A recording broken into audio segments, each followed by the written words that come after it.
You're listening to the Sass Says podcast. I'm your host, Christy Rocha, also known as Sass. I identify as a woman, a wife, and a mother. That should tell you a lot already. And over the last few years, I've learned the value of talk therapy. I have seen how my inner work not only enhances my own well-being, but also my marriage, my parenting, my relationships. And in fact, you wouldn't be hearing this right now if it weren't for the work I've done. My mission is to debunk the misconceptions and stigmas around what therapy is and who it's for. Let's normalize working on our mental health and seeking help when needed. We've all heard of self-care, self-help, and self-love, but do you often wonder how to actually make it all happen? I do. You'll hear strategy-based conversations with professionals, as well as inspiring and validating stories from women who are just like you and me. Think of this podcast as the weekly therapy sessions you didn't know you needed, with a dash of sass, a lot of vulnerability, and me, relentlessly asking, but how? Hello. Welcome to the show. Today's episode is the second of 4 episodes that feature an expert on the connection between mental health, productivity, and ambition. As a reminder, for the entire month of May, the theme of the podcast, my social media, newsletters, everything about me will be focused on this connection between our mental health, productivity, and pursuing our ambitions. As a reminder, if you're wondering what the heck all this means, basically for me, I find that at times my mental health impacts my ability to act on my ambitions and unfortunately sometimes halts my productivity. But just about as often, I also find that pursuing my ambitions and my level of productivity impacts my mental health in the best way. There's 2 sides of the coin. On any given day, I change how I feel about it. So, whether things are up, down, or at a standstill, I think talking about the connection is critical. So, don't forget, at the end of the month, I and the 4 experts that you're going to hear from this month are coming together for a live Zoom. It's on May 31st. Mark your calendars. We're going to get them all together for a panel discussion. You'll hear more from each expert, and this is your chance to ask your questions. So head over to sasssays.com/panel to sign up to be a part of that. I'm so excited. It is free. Come join us on May 31st. All right. Let's get into expert number 2. Today I'm joined by Sade Kelly. Sade is the CEO and founder of The Fire Inside, a time management, coaching, and content creation services company. As a time management coach, she helps ambitious 9-to-5ers, side hustlers, and full-time entrepreneurs manage their time so that they can achieve their professional and personal goals without sacrificing self-care. Sade believes that when you can leverage your most valuable resource, meaning your time, you can be and do anything you desire. Her coaching framework is designed to take you from overwhelmed and all over the place to organized, prosperous, and achieving your goals. Sade and I discuss mindset, interrupting those thought patterns that we have that are no longer serving us, routine building, realistic time blocking, and defining what consistency means for each of us. All right, here's Sade. Hey, Sade. So nice to meet you. Thank you for being here with me today. Hey, Christy. Thanks for having me. This topic is very relevant to me right now, so we'll see how this goes. Hopefully this doesn't turn into a complete coaching session, but it might. Either way, it's good with me. All right, awesome. So I usually ask and like to start with kind of asking you about your why. Like, why do you do this work? What got you into it? And a little bit of the backstory there. Yeah, so I never thought I would be a time management coach. Just to be completely honest, it was not something I thought about ever when I was younger or like even in my early adulthood. But I was somewhat of, I would say, an organized person. I was on top of things. I would strictly because I was really ambitious. I was a high achiever. I thought if I could achieve, I can get anything that I wanted. So that's kind of that's always my personality. I was an entrepreneur actually as young as 10 years old. So I had a little business called Sade Snacks where I sold snacks and candy and things like that in school. So I always had that spirit. But I went to college for business. And I thought I would just go into some corporation and that's where I was going to become like a CEO. So in college, I studied business administration. I concentrated in marketing and communications, and I went right into the advertising field, thought that's what I wanted to do. And about probably like a month in, to be honest, I was like, yeah, this is not where I'm going to be for the rest of my life. Yep. And I ended up like 2 years in starting a blog called The Fire Inside, which is the name of my company now. And it was just personal development. And I wanted to share what I was learning about being an adult, how to actually do this efficiently, because I feel like college taught you how to get the job and then they just left you out and dry. And I was struggling as a new professional in this environment. So that blog led me down this series of side hustles. So as I was working full time, like and getting promoted and growing in my corporate world, I was also outside of that hosting events, doing blog posts, working with brands, doing influencer marketing. I was doing some e-commerce marketing, like online selling products. So I was doing a bunch of different things, but nothing was taking off. Like I was making money here and there, but nothing was taking off. So I thought, you know what, this is just a fun thing to do on the side, and nice side income maybe for trips here and there, but corporate's going to be my main way. And then around 2020, I hosted an event and a business coach was there, and she was like, you need to be doing something in this space. Like you don't need to be in corporate anymore. And I was like, I know, somewhere down the line, 10, 20 years, maybe when I have kids, I just like thought it was not going to be something soon. And she was like, you know what, I would love to coach you. And then at first she told me her fee and I was like, oh my God, I can't afford that. But then I was like, you know what? How can I make this work? And I actually contribute that to my husband because he's always like, how can we figure this out? Not like, let's not do it because we can't afford it. So we figured it out. I started working with her and she started pointing out to me that I am really good at managing projects, which is something I should have known because that was my whole role in corporate. Like but I didn't realize it. You know how you have talents and you're just like, well, that makes me good at my job. I manage these huge Fortune 500 companies. I'm used to managing 40 plus person teams. I just make sure all the balls are rolling. And that's how I do it. Even in my own life, that's how I've been able to manage the side hustles. And she was like, well, that's something people would pay for. And people started asking me, and I started realizing that even in my events, people would ask me, how do you find the time to manage all of these things? And I just thought, you just figure it out. Like you just plan it ahead. You just do these, you execute. And a lot of people struggle with that. So I went on my Instagram. This is literally how I started my business. I went on my Instagram stories and I said, hey, does anybody need help with managing their time? You have something you want to do on the side, but you haven't done it because you just don't have the time to. Let's hop on a call. And I had 10 people book a call that day. Wow. Yeah. That's amazing. Right? That's literally how I got into this. Wow. Oh my gosh. That is an incredible response. I mean, I feel like someone who not just kind of on a whim, someone who intentionally sets up their business on day one of posting would be thrilled with one response, let alone 10, right? Yeah, I was a little overwhelmed, to be honest. I was like, okay, now what do I do on the call? So I had to get back to my coach and say, okay, give me something to like talk to this person about. And we came up with like, a general script, and she helped me figure out what my coaching program should look like. And it doesn't mean I got my first yes right away, because a lot of people said, no, I don't want to do this coaching. And also I sucked at sales at that time.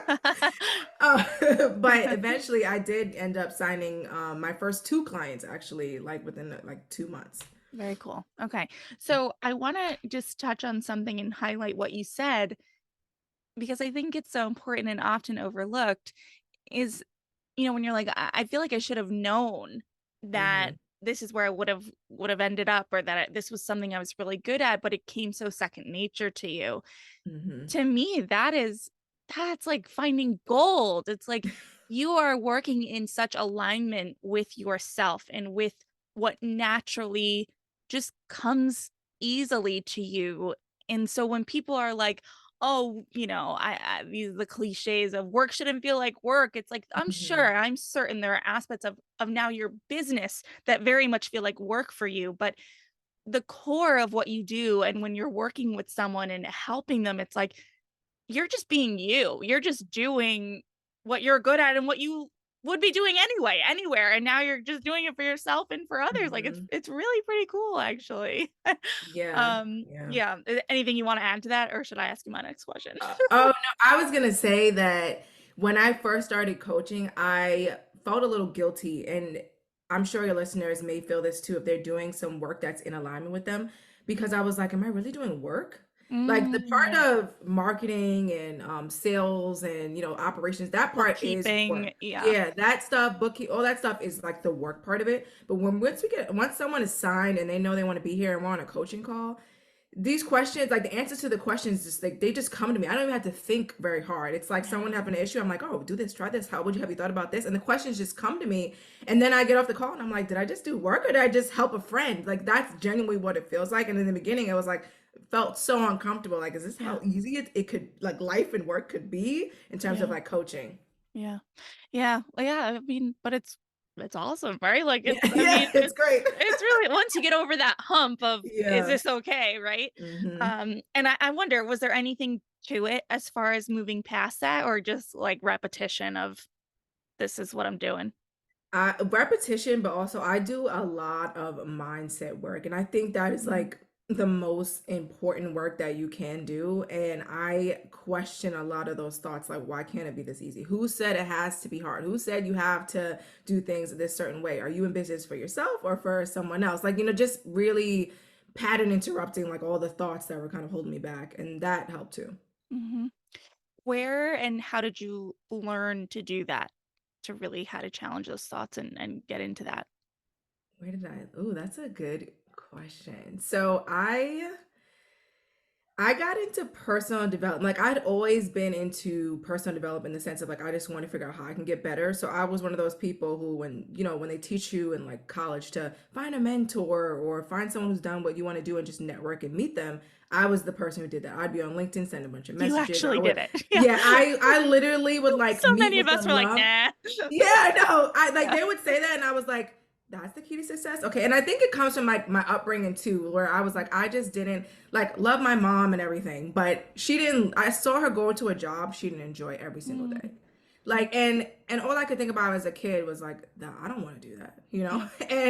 And I think also I had really good influences with other family members who were like, if you want to do something and this is really your dream and your goal, like just go after it. Do whatever you have to do it. And learning that really young, that translated into it. When someone said you need a mentor, I was gonna go find that mentor if that was the thing that well, I needed to get to where I wanted to be. So that was one thing I did, but also I got more into personal development post college, like I was mentioning. Around that time, I started going into like Barnes and Nobles and buying personal development books. I remember like I got my first book and I started learning about how to push past self doubt. It was Mm, around self doubt and confidence that I got that a book around that, and then I started watching YouTube videos, and I actually got introduced to some of those things from my husband, who was my boyfriend at the time. mhm. Some videos he would watch. Like there was just, and then once you watch one video, you're watching the next, and then I started following people on Instagram. It's kind of just like you started one place and then it just kept going, and now it's still something. I still have mentors and coaches, and I still follow people who inspire me. It's just something now. It's like part of my everyday life is working on mindset, learning new things. Yeah.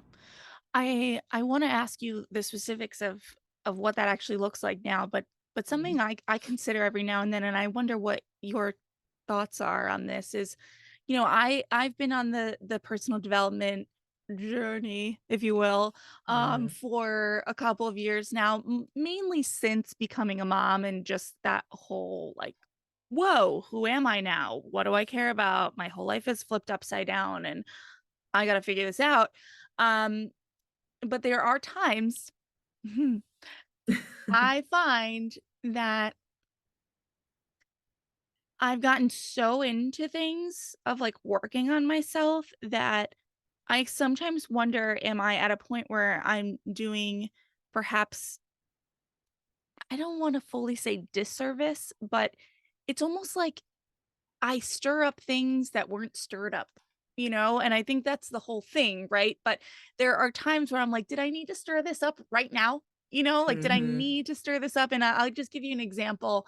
Um, most of what I've been working on for the last several months is around body image and, healing my relationship with food and exercise and that whole thing. But recently I started listening to a book about it's literally what is it? It's the exact word. It's called How to Not Hate Your Husband with Kids After You Have Kids or something like that. And I'm reading it because I have several friends who are pregnant, and this book wasn't available when I was pregnant, and I am considering giving it to them as a gift. And it's like stirring up all this stuff about life now. And it's like, you know Mhm. what? I was like, actually, I was fine a week ago. And now this is stirring up things. And there are things that have to get worked out. Don't get me wrong. But it's like sometimes I wonder, what am I trying to say? It's almost like, I don't know. Sometimes I'm like, gosh, could you have just like read a fiction book for once? You know what I mean? Mhm. Yeah. It's just I overwhelming, I get guess, you know? I get what you're saying because there's this part in personal development where it's like, am I ever going to be this masterpiece? Like Yeah. I've been Yeah. working and working and working on all these things. Is it ever going to get to this place where I just feel like I am fixed Mm, almost? yes. And I had to unlearn that. I I'll tell this story, and it happened in a therapy session. And I'll never forget this day. I was in therapy, and when I first started with this therapist, she was like, it seems like you are suffering from anxiety. And like, and growing up, that was not a thing. Like, this is gonna sound so bad, but I remember telling my brother and my aunt, I was like, my therapist says I have like anxiety. And they're like, you don't have that. What you talking about? Yeah. Anxiety is not that. They literally shut me Yeah. down. And I was like, okay, so she's wrong, I Happens guess. all the time. Yep. Right? I know. Like Yep. literally just dismissed me. Yep. And I remember then sitting in a session and I was like, okay, you say I have this anxiety thing. I need to figure this out. You've given me tools to figure it out. Like I've been working on the tools. When am I going to be fixed? Like when is this going to be over? Mm. And she was just like, this is a life journey. Like you're gonna have to continuously work on it. You have the tools now, and it's never gonna just go away. It's a natural feeling. And I just remember looking at her like, are you freaking kidding me? What am I Yeah. paying you for? I got so pissed. I Yeah. was like, you're not gonna fix me? What? I know. And that's when I had to realize that, yeah, they were not gonna be fixed. We're never gonna be perfect. There's no masterpiece to get to. It's more so I'm learning and unlearning things along my life journey, and I'm learning how to overcome certain things. And maybe in certain seasons I have certain focuses that I'm on. Like maybe your focus is now on around, not hating your husband right now, but then you'll have another focus Yeah. the next season. Like it's just, Yeah. Yeah. that's how it's gonna be. And it's Yeah. crazy to accept, but that is life. Yeah. Yeah. And just to clarify, if he listens to this, I don't hate you. There are just certain aspects Yeah. of the mental and physical load of life that Mhm. changes with parenthood that you gotta work out the kinks, and no one Mhm. wants to tell you about that sort of thing when you're pregnant and they're telling you about bottle warmers. So, anyway, you mentioned it earlier and I want to go Mhm. back to it for a second. You talked about how, you have routines set up for yourself for your mental health, for your wellness. Like, what do those routines look like? What have you implemented? What has stuck? How long? Really want to know too is like, how long did it take to stick, for some of these routines? Because anyway, I'll let you take it and then I'll share more. So the routines, well, I'll be completely honest, and because especially with my clients, they struggle with this. They think routines are they're gonna put them in place and they're gonna work, and then they're just gonna continuously working, and they don't have to Yeah. like keep picking it back up. Yeah. So my routines in the beginning, I had to figure out what was gonna work for me. So I would have a good day or two and then fall off, and then come back on the next week. So it was a lot of ups and downs. But then I would say when I got to the good like 3 month, 4 month mark is when I Okay. found my like just like that's when I was like, okay, this is the routine that's working for me. Let me continue it on. And then I started to be more okay with adapting my routines. So I made sure one of the first routines I set up was my morning routine. And I was very deliberate about I no longer want to wake up, roll over, get dressed, go straight to work, and then just sit on the train. I lived in New York City at the time, so I was just sitting on the train, just like dreading getting there. It was just Hmm. like it just was draining. So Yeah. I wanted something to like just have time for myself and to make something I could look forward to in the morning. So I started waking up and I started making sure first that I stretched and drank water. And then after that, I made sure before I even got ready, I would sit down and journal my thoughts. And I had like 5 questions I would ask myself. I still ask myself these questions, and it's what went well yesterday, what could have gone better, what are three things you're grateful for? What are three things you love about yourself? And I'm very deliberate about let's not make them the same three things. Because you can't, how many Yeah. times do you say, I love my eyes? Like, Yeah. other things. And then the last question is like, what needs to happen today to make today a great day? Like, what is today, your ideal day look like today? Come on, let it all out in journal. But it really just like depends. And then after the journaling, I go into my meditation. So I do like a 10-minute meditation through Calm. And I will say too, I didn't always be good at meditation. I wasn't always good at that. Okay. When I first started, I could barely do a minute. Yeah. Like I would struggle a lot. But I had to build up to getting up to 10 minutes and being able to do it consistently. And that came through me tracking it. And that took me probably a good like 5 months to actually get to that point. Okay. But then after my meditation, then I would read. So I would read just a couple pages in a book. I just made sure I read. Okay. And that was the three things that I would do every morning before I would get out of bed and actually start getting ready for work. Okay.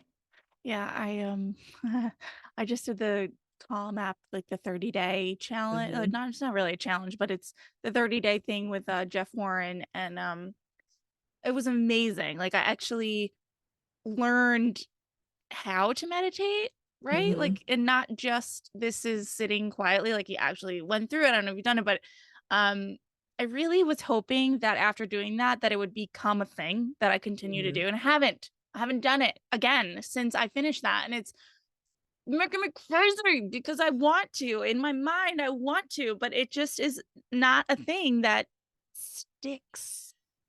Yeah. It stuck for like 30 days. And then I was like, okay, great. I did that. Done.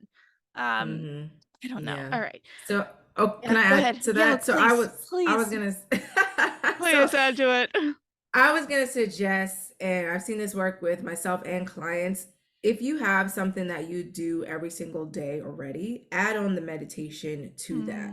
So, Habit like, stacking. Yeah. yeah, so stack it onto something. So, if every morning I'm going to say drink coffee because most people drink coffee. Like, if you have your cup of coffee and you sit down in a certain space to do that, before take your first sip or before you pour it in or you pick when or after you're done with it, just sit and do like a 3-minute meditation. You don't have to start with 10 minutes. That's why it didn't work for me. It was too Mm, long.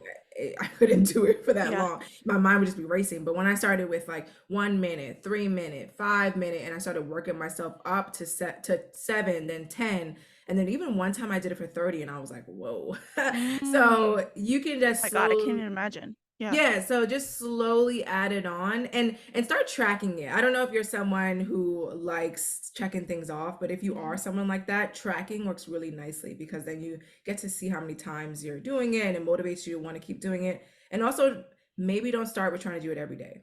Like with clients, we usually start really small. It's like one time this week, two times next week. Let's do two times again. Do you think you can do three? And then let's get to a Mm, place where you're doing it more often than not, and that's another reason why people struggle with consistency is because they think consistency means 100%. And it's like, let's build ourselves up to that.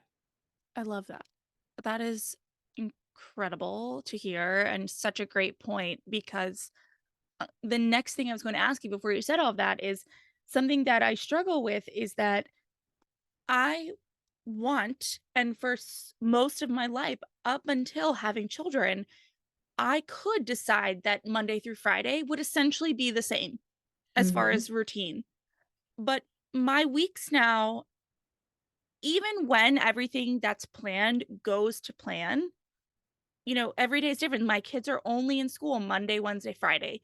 So Tuesday, Mm. Thursday, it feels like all hell breaks loose. And it's like I get very derailed by the fact that if I get up and do a great morning routine on Monday before I get them to school, that on Tuesday it doesn't happen because we're not in that boom, boom, boom mindset of get up and get out the door. So then I'm like, well, then it's all gone. It's over. Like I want it, I kind of have to get over that it's going to be different. It's going to be different from day to day. And Mm-hmm. but I think reframing it as that is still consistency as long as like if I'm doing the things Monday, Wednesday, Friday, that's still consistency. Yeah. And then even on Tuesday, Thursday, it might not happen first thing in the morning, but is it something you can wind down to at the end of the night when the kids are asleep? I know. That one's hard. And a lot of Honestly, and yeah, I find meditating at night, it's like I'm just going to sleep. Like that's it. I'm just going to and sleep. and that's okay, right? Like Yeah. you technically would have still meditated and got your the whole point of meditation is to relax your mind. So if it's relaxing your mind and you're now getting better sleep, I mean, that works too. I had a client who struggled so much with meditating, and then we finally figured out meditating at night worked better for her. Mm, And she thought she needed like 6 hours of sleep, and that's how she thrived. She realized through that when she could actually get into deep sleep, she really needed like 7.5. And when she was starting to get that 7.5 hours, she stopped snoozing. She was more mm, productive in the morning. She had more focus. Like little things, little habit changes like that could change your energy and change how you manage your time. yeah. Okay. All right. So let's get into it then. And I will bite my tongue on some of my personal sort of just grievances with life and time management for the moment. Um, but you said you have some copy in, about your courses and things about how you're actually giving tools to change your psychology and behavior, in regard to how do you manage your time? Like, what are some examples? Like, talk to me a little bit more about that and what that actually means. Yeah, so I realized that even though in my mind time management is like lifestyle designing, I think of it as like you get to create how your life looks, you get to create how you spend your time. That isn't how most people see it. Mhm. So I have to remember that. Yeah, most people see it as like, oh, time management, a whole A bunch of chore. scheduling. Yep. Yeah, I have to plan these things out. I got to think about this through, and before I can even execute, like I just want to do the thing. And Mhm. I had to realize that. So a lot of the work I do now is so much around your mindset. So when you're coming in, one of the first exercises I do with you is a limiting belief exercise. And I ask you questions around like, how have you thought about time in the past? What are the things holding you back when it comes to your time? When I say, you know, ask you about a question about your parents and how their relationship with time was, or how your relationship with Mhm. time was growing up, like things like that we have to dig into, because a lot of times that's when it'll come up that, oh, I don't think I'll ever be consistent, I've never been, or I'm always the late friend, I'll always be the late friend, or just those limiting Mhm. beliefs where if you are thinking those things, like your mind, your reticular activating system is going to keep showing you that those things Mhm. are true, right? So that's something that we uncover a lot around your mindset, your limiting beliefs.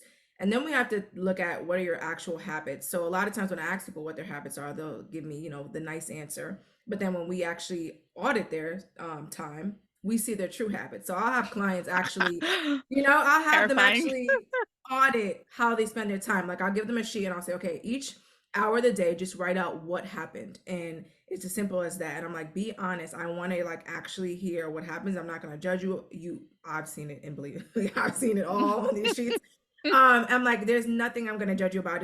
I want you to become aware of that, where your time is actually going. So when I say like we're auditing your psychology, that's where I'm talking about, or we're auditing your current behaviors. I need to understand where your patterns are, because I'm able to pull out, oh, you like to do this on certain mornings. You like to do this at night. You tend to do this in the middle of the day. Oh, you not exercising, or you not eating at this certain time is now affecting your productivity at this time. And now we can get an understanding of like, okay, where are your habits? How can we improve them?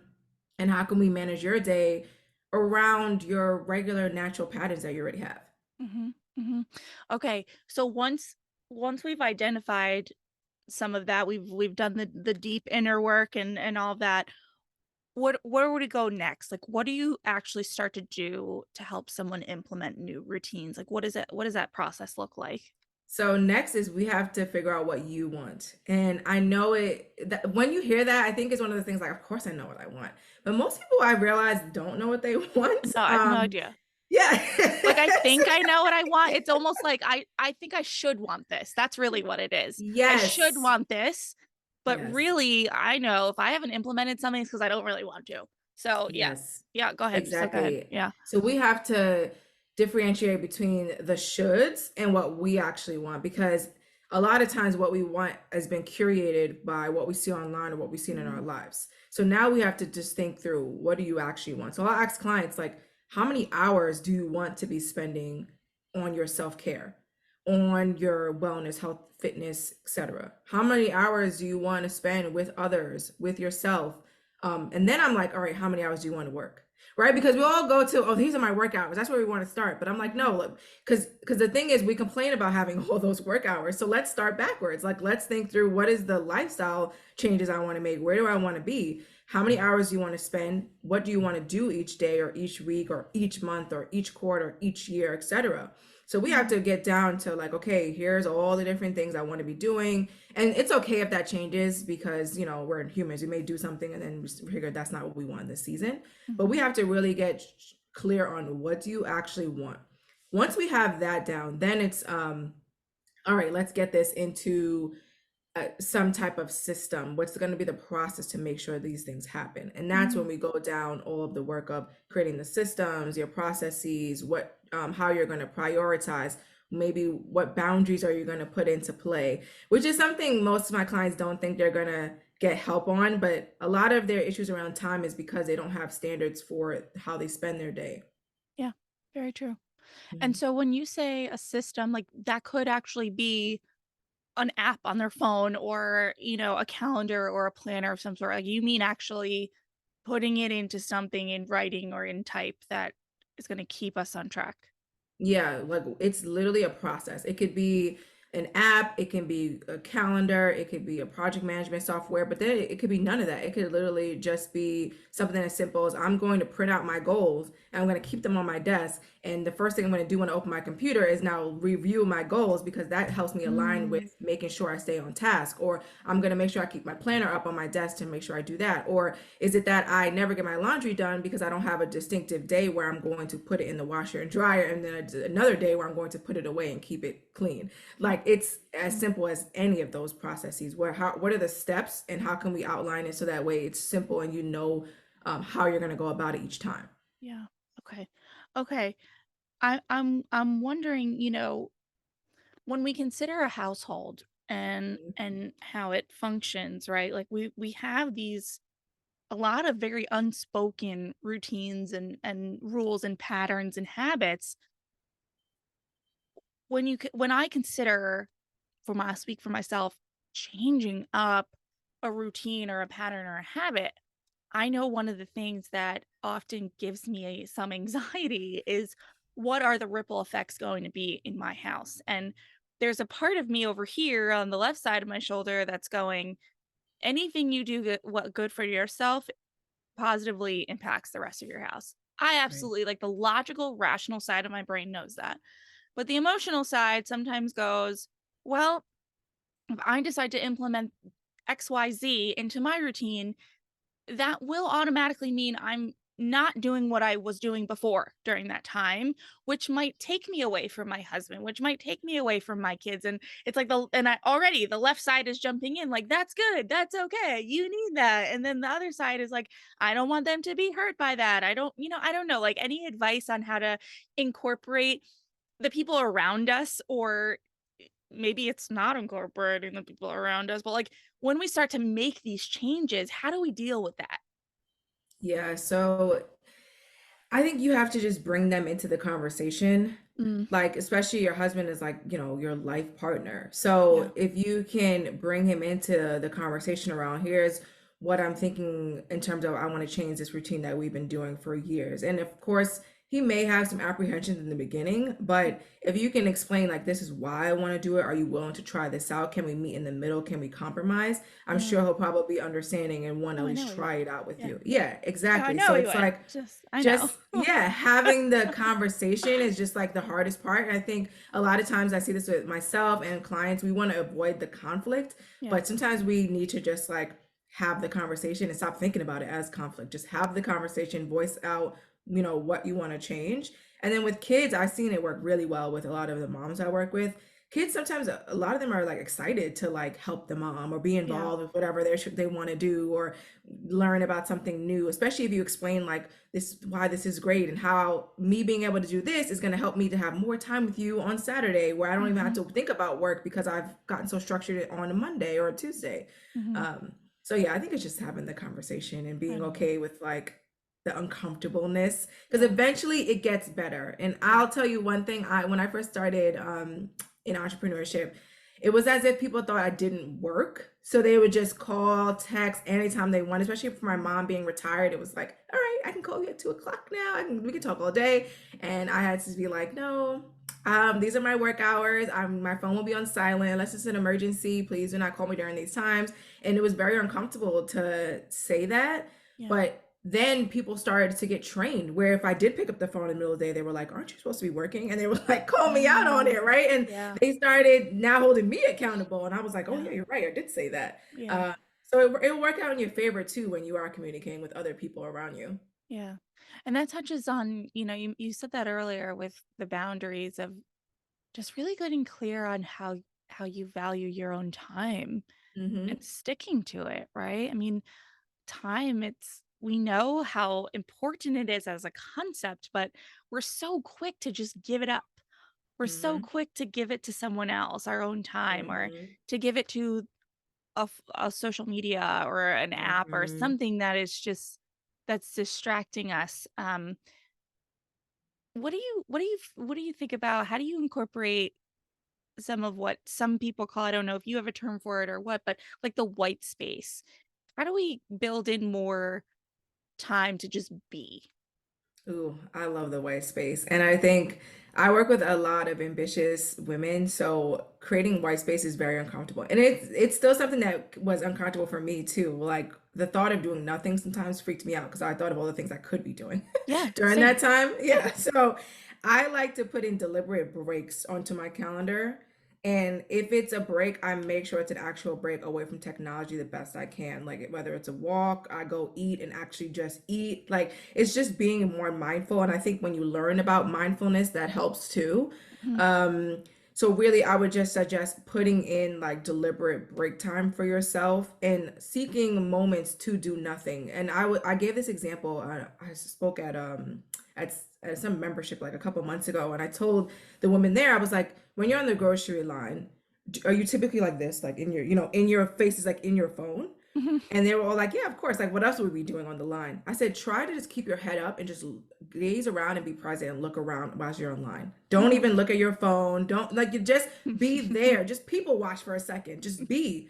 And they were like, oh my God, the thought of that is so terrifying. And I was like, just try it. Like, Yeah. train yourself in certain circumstances to do nothing, just be present, just be in focus without feeling like you need to be stimulated by something. And eventually, it will get easier and easier to do so.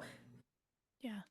The training yourself Hmm. is, that's what I'm hearing mostly, Yeah. because it's similar to the meditation of just Hmm. start with a minute, Hmm. start with 1 minute in the grocery line, because it's so true. If like I think about like when my kids, they don't nap so much anymore, but occasionally when they do nap, it's like, oh, they're napping, I have to do all the things. And then I have a day like yesterday where I was like, I don't want to do a thing. And I, that's something I and you may have, maybe it is the part we talked about earlier with really defining also what it means to be consistent for us, Hmm. but I really struggle with that, like with the mental health component of, I really, at the beginning of the week, I'll try to set up my calendar for how I want things to go, knowing full well with two toddlers sometimes it doesn't. But when I get really frustrated is when things don't go how I've planned them to based on me. Hmm. I am totally, well, I shouldn't say totally. I am forgiving of, hey, someone needs me to pick them up from school early, or we decide it's a nice day, so we go to the park instead of coming home for me to work at a certain time. Like, I'm more forgiving of kind of getting away from routine or not doing what was planned when it's has to do with my kids. But like yesterday was a nap time that I knew was coming, and I had planned to do things that are in my mind, quote unquote, productive. And I just didn't have it. I was not having a good day. And then that adds to my angst and my depression of like, gosh, I don't know. It's hard. Yeah. I don't know. It's just hard for me to feel confident in routines that I build or managing my time in a way that I set up on Monday, when by Wednesday, I could be in a totally different headspace, totally different like mental capacity. And then I Yeah. get run down, like I get defeated by that. Yeah. And that's natural. And no day, well, I shouldn't say no day. I should say every day is not going to look exactly how you want it to be. And you have to, like, it's one of those things that we were talking about earlier. Like, you guys should just accept that that's a truth. But if you are feeling off, well, before I get into that, I want to say when you plan at the beginning of the week, I always recommend at least planning out your week ahead. If you're planning at the beginning of the week and you have a gist of like what you want to get done each and every day, at the end of the day, I always recommend looking at the plan for the next day. That Mhm. way, if you need to adapt or change anything, you can do so. And then you know, okay, things didn't go as planned today, so maybe I need to adapt Thursday a bit. And then at the Mhm. end of Thursday, maybe I need to adapt Friday a bit. But at least you had a general plan and now you're just adapting as you go. So Mhm. that's what I would recommend there. But when it comes to mental health challenges, I always say, of course, give yourself the time that you need. If you are really not feeling it and you can't push past through it, like give yourself the time. But I remember I heard Oprah say this and it really stuck with me. She said something along the lines of like, I'll let myself be upset for 30 minutes. I can kick, Mm. scream, cry, go crazy for 30, kick a pillow. I don't know what you got to do, scream for 30 Yeah. minutes and then I'm back into it. So that's something I like to do as much as I can because I remember that my feelings are not facts. And if I can switch my thoughts and get started, most likely I'll be able to push past it. It's just Mhm. more so that starting point that's the hardest part. So sometimes I will say, okay, I'm not feeling it right now, or I'm tired. I need to just take a nap, or I need to sleep, or I need to take a beat. I'll take it for 30 minutes, maybe an hour. Maybe it's the entire Monday.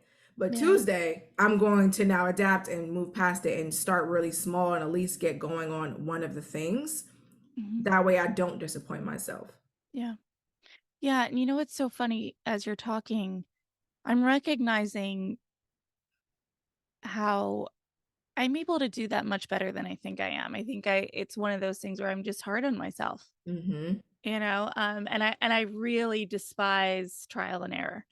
I really despise it because I've implemented a new routine and I'll save the details over the last 3 weeks, and what I'm hearing now is like when I think about that specific chunk of time that I'm really have on my mind right now, I'm just learning that it's actually taken me a couple of weeks to assess what's realistic during that time. Um, and even still, as of this Monday, I just planned for too much.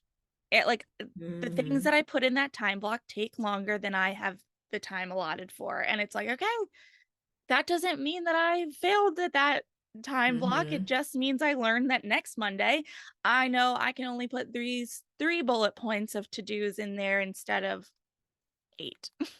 Exactly. But yeah, but that's uncomfortable. It's uncomfortable. It's like, oh, Yeah.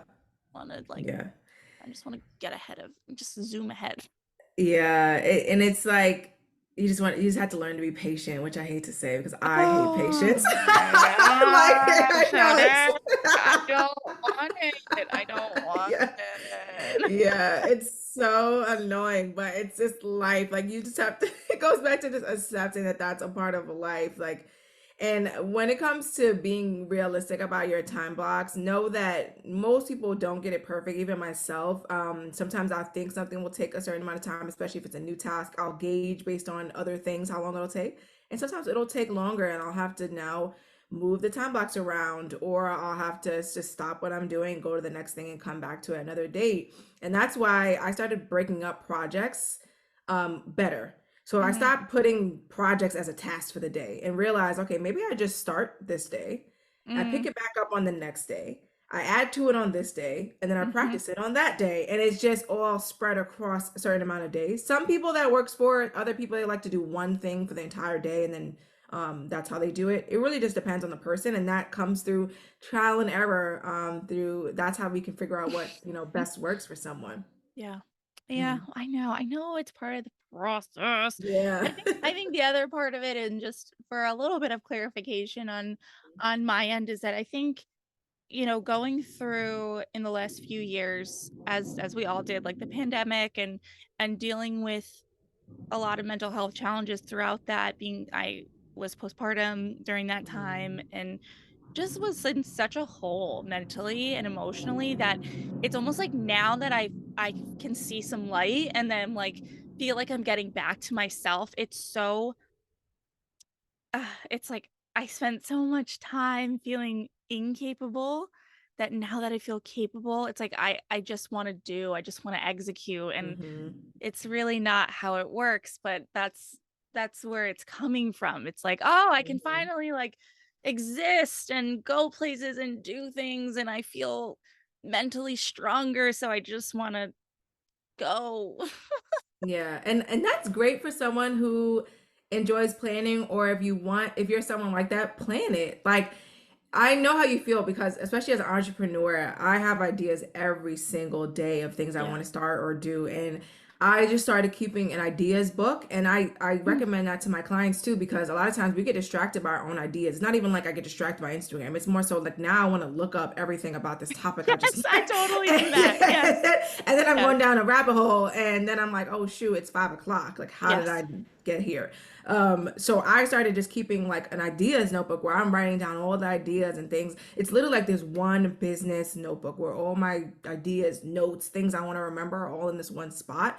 And then each season I plan out when I can actually realistically make that happen. Mhm. Like, I wanted to do YouTube. I was like, okay, even though I want to do this right now, can I pick this up in the spring when I have more time? Or I want to do a podcast. When can I realistically start that podcast? Like, just Mhm. mapping it out ahead of time. And that way, it's coming down the line, but now is just not the time because you have something else to focus on right now.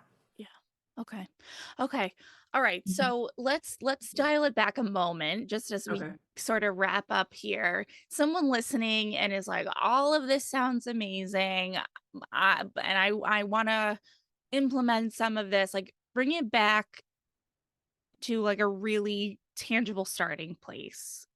They've listened to all this great information. And I know we covered it, but I just want to like just reel it back in for a second that someone, because I know me a year ago would have heard this and been like, yes, oh my God, I'm so overwhelmed. Like what's a possible like step one? Step one with managing your time. Yeah, just kind of like getting the clarity and like saying everything Sade is saying sounds like things I want to implement, but I'm so overwhelmed after hearing all of this. What do I do now? Okay. The first thing I would recommend is setting up a time to meet with yourself. So Mm. I would recommend at least one meeting with yourself a week. And during that meeting, what I want you to do is reflect on where you're currently at in your life. Like, which I may sound like a big question, but just think through like, what are the parts of my life I'm happy with, I'm content with, I've grown in, and what Mhm. are the areas where I want to improve? Because that'll kind of show you where your time is going well and where your time could be better spent. Okay. Once you've had that, because that's going to vary based on your answers, then you want to think about, okay, what do we want? That part about we talked about, like, what do you actually want? How many hours you want to divvy up to these certain areas of your life? And what does that look like on a monthly, weekly, quarterly, yearly basis, etc.? Like, you kind of can pick how granular you want to get with that. Mhm. So you know where you're at, then you know what you want. The next thing is, okay, how can I get intentional about planning? And when it Mm. comes to sitting down and planning, I want you to first start off with what I like to call your brain dump, which for some people is a to-do list. Because Mhm. usually your to-do list is just a brain dump. It's all this long list of all these things that Mhm. are on your mind. So you start there. You start with that list. After you have that list, the next thing I want you to think about is, okay, what are my immediate goals? If they're written down, refer to them. If they're not, write them down. Mhm. And look at how much that list of goals aligns with the brain dump you just put out. Are those things Mm. aligning? Do they actually make sense? Because that's where the fulfillment is going to come into play. If you're doing a lot of things, you're a super busy person, but none of it feels productive and feeling fulfilling for you and your goals, then that's where that emotional issue is going to come into play. The next step after that is, now how do we prioritize? Mm. And the easiest way to prioritize is think about, if I could only do one thing, what would it be? Like, what would be the most important, needle moving, urgent thing I could do on Monday, on Tuesday, on Wednesday? And that's where you can start just setting up the priorities. Pick from the list. What are the priorities? And then you have your nice like priority list for Monday. your priority list for Tuesday. And each night you're adapting if you need to based on what happened that day. That would be the simplest way to start managing your time better, having a gist of where you want your time to go. And then when it comes down to the habit and routine building, like we talked about throughout the episode, that's going to come down to setting up the routine and habits, but being adaptable and learning about yourself in that trial and error. Yeah. Okay. All right. One more personal question that came to mind. Okay. I often struggle with what I want the priority to be versus potentially what is. And you might just Okay. be like, hey, grow up, get over it. And that's perfectly fine. But, like I it's almost like I sometimes battle with like what feels in flow for me at that moment versus suck it up, do the thing that really needs to get done. And I battle that in my head a lot of, well, I just really don't feel like it right now. Yeah. So when it comes to that, I want to know, are you someone who likes to do something you enjoy first thing in the day, or would you rather get the things that you don't want to do done? Hmm. I definitely can procrastinate the things I don't want to do. Like I don't know. It's hard for me to answer that question because it's only recently that I'm actually making a little bit more time to get things done that I want to do in the morning. Like it's not too long ago that my kids were my alarm clock and that's how I was getting out of bed and starting my day. Mhm. So, hmm, I'm starting to see like today I got up a half an hour before they did and sent my email to you and had my coffee and like that was really nice and it didn't take that much time and I'm starting to see that light. Um so I guess I would say enjoy. I want to do something I enjoy first. For Okay, sure. great. So if that is where you're at, then I would recommend start with the thing that you enjoy and make that the first priority of the day. And Mm, then make your second priority of the day the thing you don't want to do. okay. Because you'll Okay. already be in a good place Yeah. that then when you go to do the next thing, you probably will just knock it out. Yeah. I hear that. Okay. I like that. Okay. All right. Sade, is there anything about what you do that I did not ask you about that's really important to get in here today? I know there's I mean, I have like another page full of notes that we didn't get Yeah. to, but if there was anything sort of pressing in your mind that was like, whoa, we didn't talk about this one big thing, or I always like to share this with people, what would that be, or what would you want to share right now? One thing I'll share is that planning does not make you super rigid or make you live a limited life. I think Mm. sometimes people think that Mhm. if planning actually gives you more fulfillment and more freedom in your life. So that's one thing I did want to get across. And if I typically do my best to try to get that across in my content, just because I do get that pushback a lot from especially creative people. They're like, oh, planning too much is going to make me so rigid. It actually will give you more freedom. If you can knock out your priorities by, let's say, 12 p.m., 1 p.m. in the day, you can have an entire day to just kind of flow and do what you want. Like your day can literally be structured however you want. You don't have to work from 9 to 5 because someone in the 1800s made that a thing, in the factory days. Like, you don't have to now Yeah. still be doing that. There are plenty of women who work 4 hours a day, Monday through Thursday. They work like, what, 20 hours in a week or so just because they want to spend more time with their kids. And that's why they started this business. Or there's men who do that too. Like, you get Yeah. to design how much time and where your time goes. And then if you have other things that come up, you get to delegate those things out, outsource those things to other people. Like there's so many choices when it comes to your time. So don't think you have to be limited by what you currently know and do. Like there are people like myself or resources online that can teach you how to push past those limiting ways of living. Yeah. Yeah.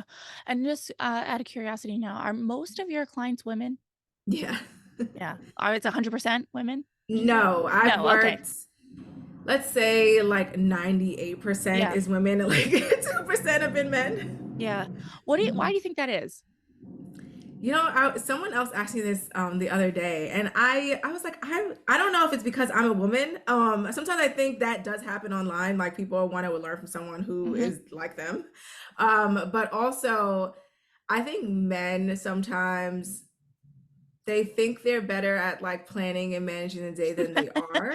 Like, I think women are a little more quick to Yeah. say, yeah, this is not working. And also we feel more guilt to like be doing all of the things for Yeah. all of the people. Meanwhile, if our husband says he's gonna take the garbage out and he does it, we're like, it's fine, I'll do it. Like we're Yeah. probably usually the person who's gonna pick up for everybody else and we're nurturers.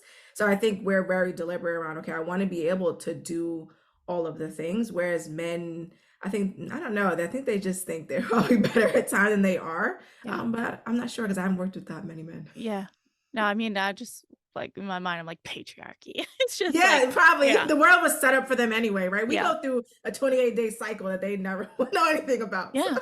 But that's something too, and this is a whole other tangent, but it's like I've been seeing a lot of that online recently too, just with it's like, yes, like our entire work system is set up based on a man's biological Yeah. schedule. Yeah. They get And that hit of yeah, testosterone every every day. single morning. Yeah, 24 hours, 24 hours. They're just thriving. And our hormones are up and down. We're like just out there floundering. Like it's crazy. But to that point, we know how long systemic change takes.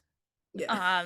And we also know that it's not like we're saying earlier, there's no real like finish line. It's ever evolving. And so in the meantime, while we are still in this just patriarchal society, there are ways we can make it better, and working with someone who specializes in managing our time is one of them. So and also I think too, just as I say that, it's like, I don't know, patriarchy or not, like you still want to be utilizing your time efficiently. I mean, just even hearing you say, imagine if you got all your priorities done by noon, like I just felt lighter, and I don't even, just hearing you say it felt good.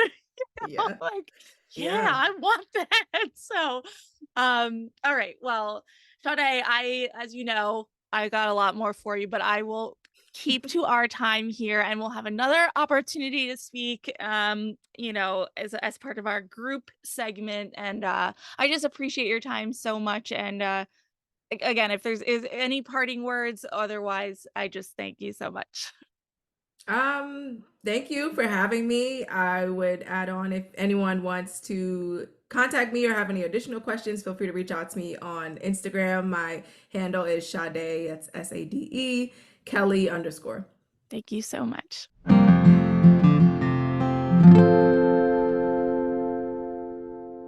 Okay, what do you think? I love this stuff. I've got a couple of jobs for you before we go.